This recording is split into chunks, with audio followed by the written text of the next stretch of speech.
In 1999, Tomb Raider fans around the world were shocked to learn that she supposedly got killed off in her newest game, The Last Revelation. Was this the end for the franchise? Most certainly not. The year 2000 saw the release of 3 new games, with Tomb Raider Chronicles being the final outing for the original PlayStation, and Tomb Raider being the first title for a handheld console. As early as March that year, PC gamers were treated with yet another exclusive expansion pack, the Lost Artefact. Oh, and about that spelling, Artifact was spelled with an E in the international release. Look it up, I'm not lying to you just to cover my ass. Unlike the first 2 add-ons, this game was not part of a re-release but was sold separately. I don't recall seeing the Lost Artefact anywhere at the time. Its name was pretty accurate. We didn't have a PC at our home at the time, so I wouldn't have been able to play it anyway. Even later, when I had my YouTube channel, it was a struggle tracking the game down for a reasonable price. I even complained about it in a video in 2012.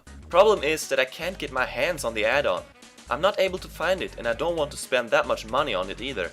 If any one of you guys can tell me where to get that game, that would be awesome. Shortly after, a Dutch fan named Timo offered me to send me his copy as a donation. That was so awesome! I finally was able to play the game 12 years after its original debut. But then, tragedy struck. I think I had only played the first level, and then unrelated to that, my laptop broke down. I sent it back to Amazon or whatever, and then it turned out that I accidentally left the game in the disk drive. I felt like the biggest and dumbest asshole on the whole planet and apologized to Timo. I've lost the CD that you sent me, so I'm really sorry for that. And I feel like such a fucking idiot. Years later, I finally got around to buying this copy right here, and I beat it for the first time in 2017. So far I've run through it twice and really enjoyed it. The question is, what do I think of it today? Join me as I replay the 3rd and final expansion pack. Timo, this is for you. 11 years too late, but hey.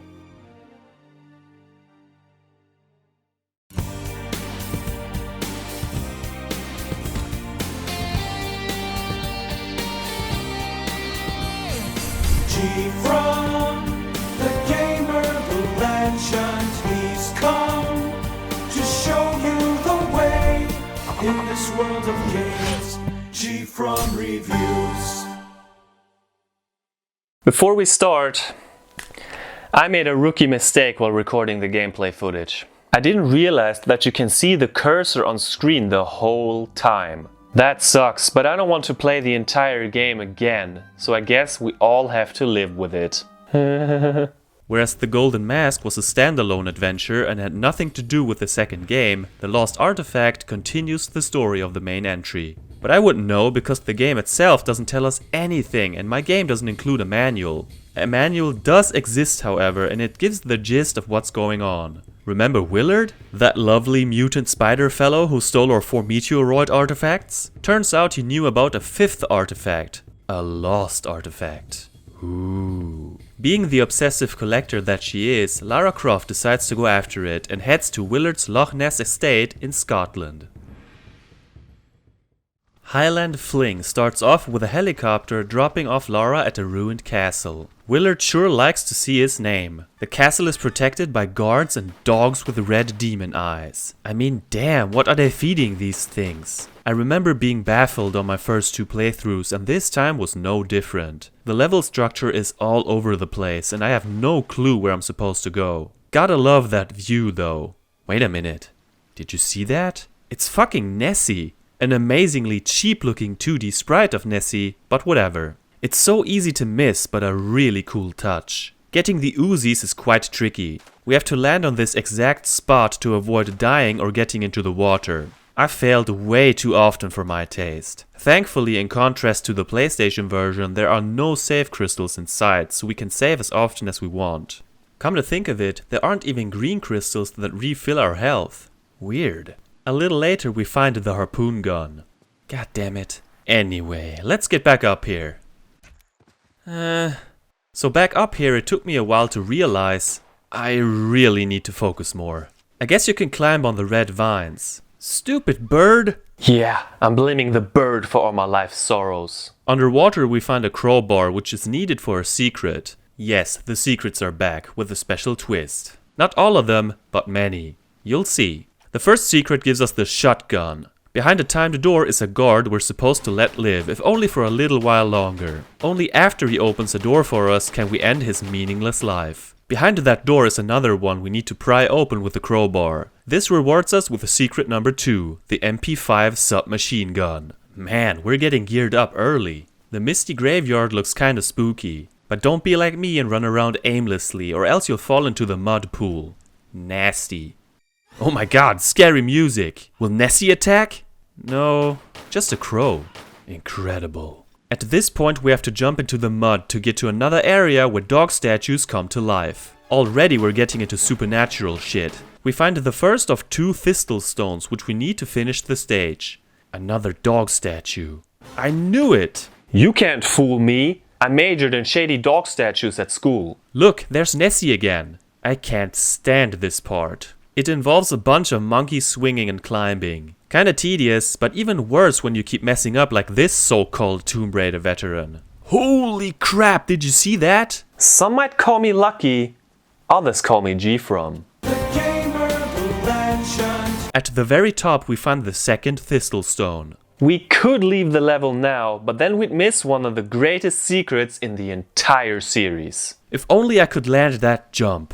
We enter this cave and spicy hot damn, it's Nessie. And it's breathing fire. Looks kinda weird though. As we swim under it, mysterious music starts playing and... You gotta be kidding me. It's a machine. Robo Nessie. We can even see its blueprints on the walls. I love this. Did not expect that the first time around. With that mystery solved, we insert the thistle stones in the snake receptacles, kind of like in Coastal Village, and leave the stage. Now in all honesty, I'm not too fond of this level and find it rather mediocre. That might come as a surprise, but it's a tad too confusing and irritating. The secrets are top notch and I like the overall look and feel. In my honest opinion, it's my least favorite stage of the game, which isn't as damning as it sounds. On the bright side, that just means it only gets better from here. We enter Willard's lair and die instantly. And then again. Willard's not messing around. Again, straight out of Coastal Village. After picking up another crowbar, cause keeping the old one would be insane, we enter a cave with a bunch of boulders. Oh no, not this shit again. It's basically the same touch and go shenanigans as in the Hive. Not as bad, but still annoying. And because this level is a trapathon, more spike walls. There's no time to mess up. This game really has a thing for dramatic music when crows appear. Oh come on! Should have seen it coming.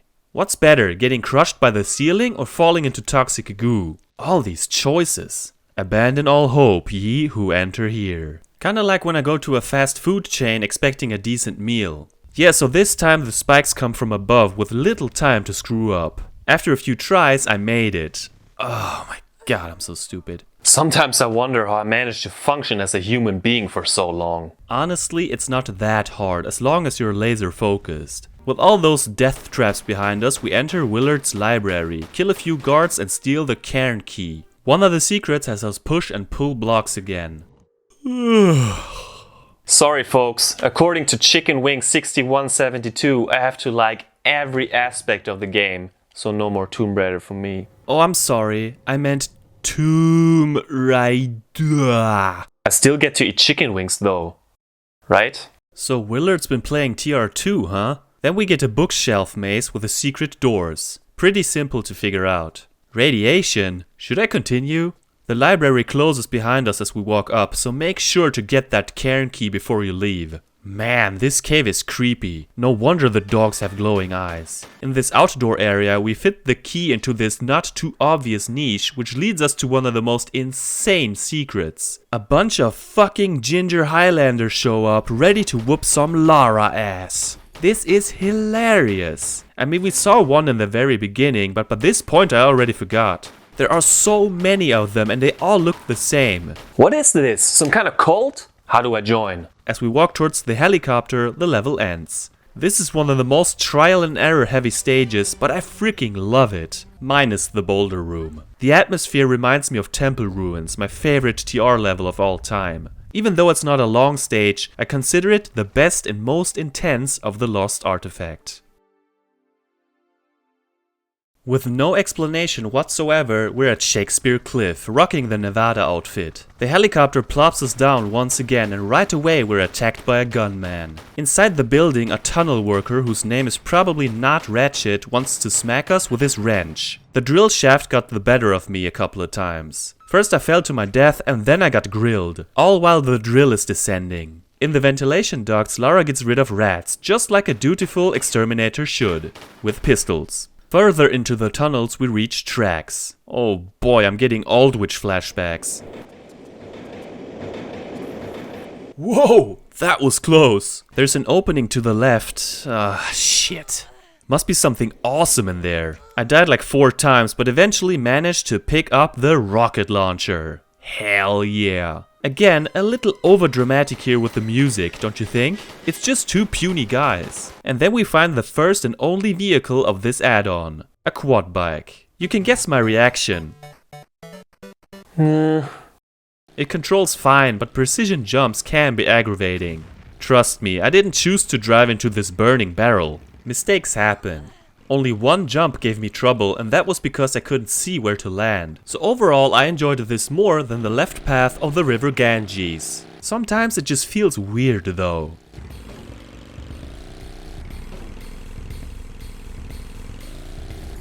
With the drill activator card we picked up earlier, do I really need to explain this? There's the drill and now there's a path which leads us to a pump access disc. Why does the cutaway show the toilets? Better go check it out. Okay, so who in their right mind would put a computer in a portable toilet? Let alone a computer that activates pumps and fills the pit with water. What if there's an emergency and someone locked the door because they're playing Pokemon on the Game Boy while doing their business? Oh, a Jigglypuff. Anyway, we jump into the water and dive through a cave. And this, ladies and gentlemen, is hands down the best secret in the entire series. No question about it. It seems like we stepped into a portal and traveled back in time. Fucking lava pits, and did I mention pteranodons? This completely blew my mind when I saw it the first time and it still amazes me. They really knocked it out of the park with this one. Naturally, we kill all of them, pick up some items and then leave the level. Shakespeare Cliff has more of an industrial setting like we've seen occasionally before, and I really dig it. There's enough variety to keep me entertained, and even though it can be a bit disorienting at times, it didn't bother me. Quality stuff. And did I mention pteranodons? Sleeping with the fishes is this game's dreaded water level. I can assure you, it's not Lud's Gate, so I think we're good. Lara, it's time to change her clothes, because the cat suit is back. I'm not complaining. This level takes place in an underwater laboratory. I'm getting the Spy Who Loved Me flashbacks. Wouldn't be surprised if Jaws showed up. No, we get more gunmen. A large chunk of this chapter has us diving and looking for switches and items. Every once in a while these shiny scuba divers get on our ass, but thankfully we're loaded with harpoons and there are plenty more lying around. Now that I think of it, I haven't used any weapons except the pistols up until this stage. Might as well get started. Alarm! Alarm!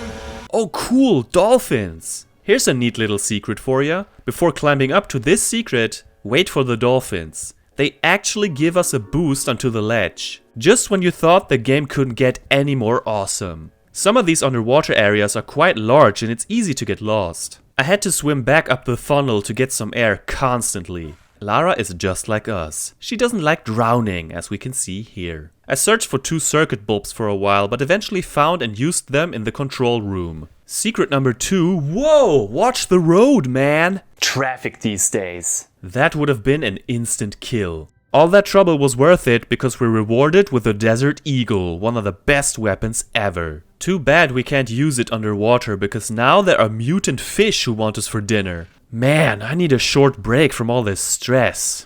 Just a short break. Breathe in, breathe out. Secret number 3 gives us the final weapon, the grenade launcher. Nothing can stop us now. Need another break though.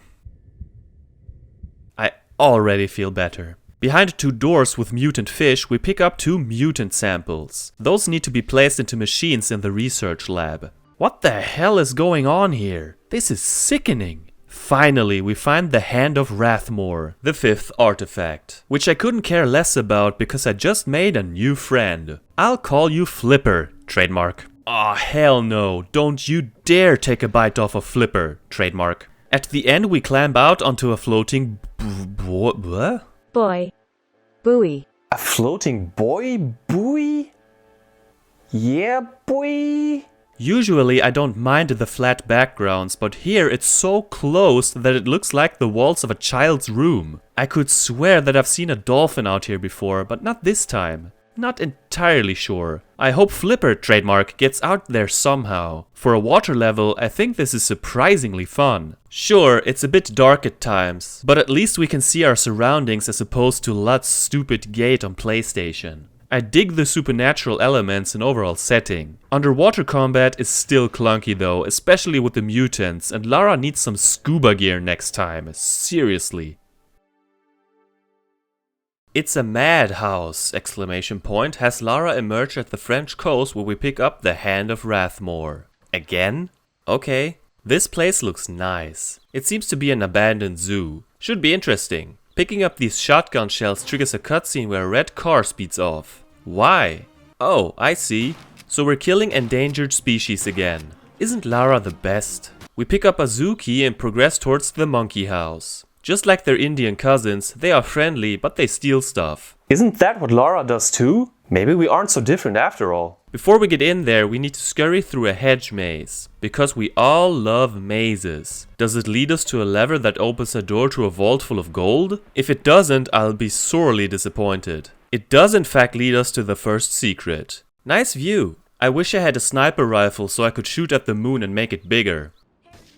What are those creatures down there? Remind me of the poison-breathing lizards from Madhouse Gorge. Back in the maze, we make our way to the monkey house, where we die and have to replay half the level because my tired ass forgot to save. Jesus Christ, have mercy. Back in the monkey house, Lara goes on a killing spree and picks up the first aviary key. Next up is an area that kind of got on my nerves. The spiked walkways slow us down and it involves a lot of climbing. I'm making it sound worse than it is, but I just wish this part didn't exist. Don't you dare pick up that medipack.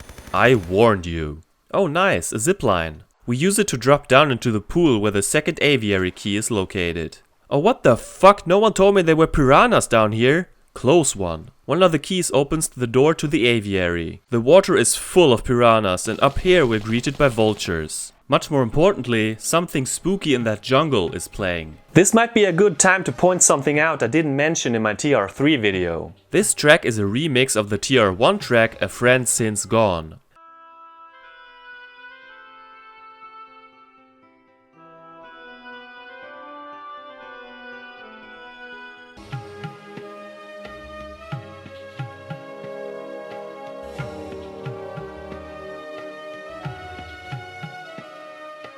How the hell did I miss that for all these years? Thanks to those who pointed it out in the comments. After making it to the top and riding another zipline, we used the second key. Watch your step in this cave. Wanna see something cool? At this spot, the pool apparently doesn't hurt us.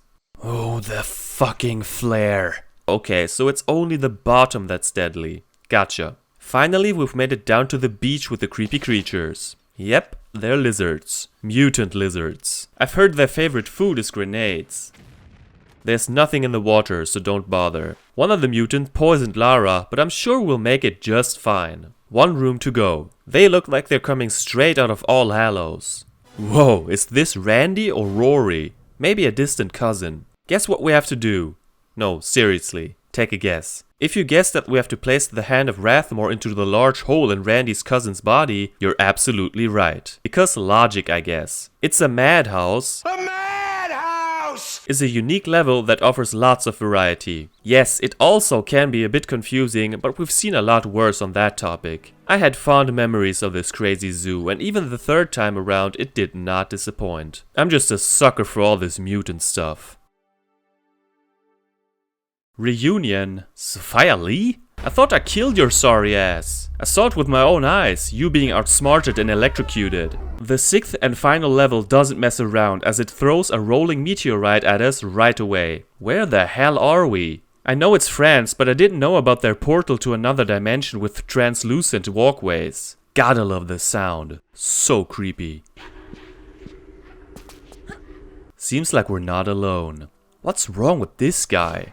Oh, only missing his heart, that's all. Miss Lee is one sick gal. I hope you saved up on flares or else this next part will be brutal. This has to be the most hair-raising room of the game. Brilliantly executed. It doesn't take long before we meet Sophia and fall to our death. Basically, it's the same concept as last time. She uses her staff and shoots energy bolts at us and we have to avoid her for now. There's no way to kill her yet. This means we're almost under constant attack and we have to keep moving. Thankfully, there are some safe spots. Safe spots with hordes of heartless creeps. It goes on for quite a while. Finally, we reached the top. What better moment to finally put our rocket launcher to use? One shot should be enough.